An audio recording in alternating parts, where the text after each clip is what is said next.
दोस्तों मेरे चैनल में आपका स्वागत है। दोस्तों आज के इस वीडियो में मैं आप लोग को बताने वाला हूं कि अगर आप जीएसटी नंबर ले लेते हैं और यहां पर कुछ समय बाद आपका जीएसटी का जो एड्रेस है, आपके बिजनेस का जो पता है वह यहां पर चेंज हो जाता है, आप कहीं और शिफ्ट कर लेते हैं, लेकिन जो आपके जीएसटी के सर्टिफिकेट में एड्रेस है वहाँ तो कोई और एड्रेस है, तो अब सवाल उठता है कि क्या वही सर्टिफिकेट मान्य होगा या फिर अगर चेंज करना होगा तो उसका क्या प्रोसेस है, इसके लिए क्या क्या डॉक्यूमेंट आपको देना पड़ेगा।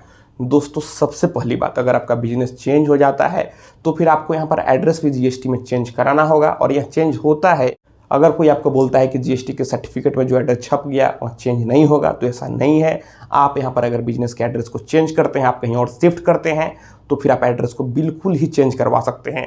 और अगर आप चेंज नहीं करवाते हैं और जीएसटी में रजिस्टर्ड एड्रेस कोई और है और आप काम कहीं और से कर रहे हैं, और अगर जीएसटी के अधिकारी अगर चेकिंग करते हैं और अगर आप पकड़े जाते हैं, तो यहाँ पर वे आपके ऊपर 50,000 रुपये तक का पेनाल्टी लगा सकते हैं। तो दोस्तों इससे अच्छा है कि आप जैसे ही बिजनेस के एड्रेस को चेंज करते हैं, आपको जीएसटी के एड्रेस को भी चेंज करा लेना चाहिए। अब सवाल उठता है कि इसका प्रोसेस क्या है, इसमें कौन कौन से डॉक्यूमेंट देने होंगे।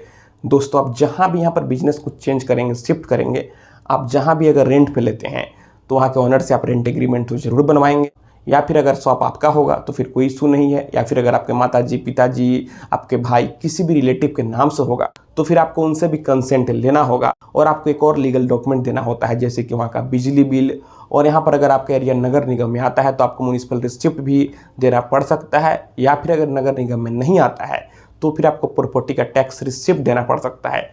और फिर आपका जो भी प्रोफेशनल होंगे, आपके चार्टर्ड अकाउंटेंट होंगे या फिर आपके जीएसटी के एडवोकेट होंगे, वे आपके एड्रेस को चेंज कर देंगे। यहाँ पर कोर अमेंडमेंट होता है, यहाँ पर आपका एप्लीकेशन फिर जीएसटी डिपार्टमेंट में जाता है, और फिर अगर जीएसटी के ऑफिसर अगर सेटिस्फाई होते हैं आपके डॉक्यूमेंट से तो फिर आपके एप्लीकेशन को अप्रूव कर देते हैं और आपका एड्रेस चेंज हो जाता है। तो दोस्तों यहाँ पर अगर आप जीएसटी नंबर लेते हैं और कल को अगर एड्रेस चेंज हो जाता है तो फिर जीएसटी में भी अमेंडमेंट हो सकता है, सर्टिफिकेट चेंज हो सकता है। अगर कोई बोलता है कि चेंज नहीं हो सकता है तो यह सरासर गलत है। आपको किसी प्रोफेशनल से यहाँ पर कंसल्टेंसी लेना चाहिए। यहाँ तक कि अगर आप अपने बिजनेस के नाम को भी चेंज करना चाहते हैं, उसके नेचर को भी चेंज करना चाहते हैं, तो आप चेंज कर सकते हैं। तो दोस्तों अगर आपने जीएसटी नंबर लिया है और आपके बिजनेस का एड्रेस चेंज हो गया है तो फिर यहाँ पर आपको एड्रेस चेंज कराने में देरी नहीं करना चाहिए।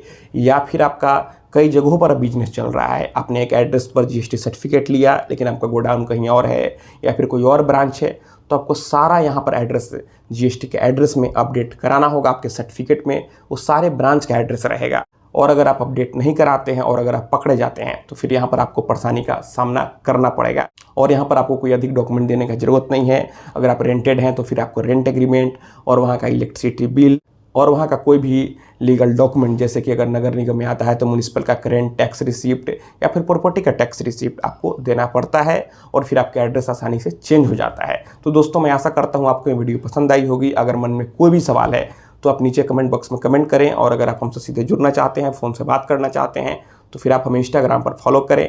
मेरा इंस्टाग्राम पर वही यूज़र नेम है Pritesh1584। आप हमें फॉलो करें, मैसेज करें, और अगर फ़ोन से बात करना है तो फिर इंस्टाग्राम पर ही मैसेज करके अपॉइंटमेंट ले लें। तो दोस्तों आप इस वीडियो को अधिक से अधिक अपने दोस्तों और रिश्तेदारों में भी ज़रूर शेयर करें। हम लोग मिलते हैं अगले वीडियो में एक नए टॉपिक के साथ। तब तक आप अपना और अपने परिवार का ख्याल रखें।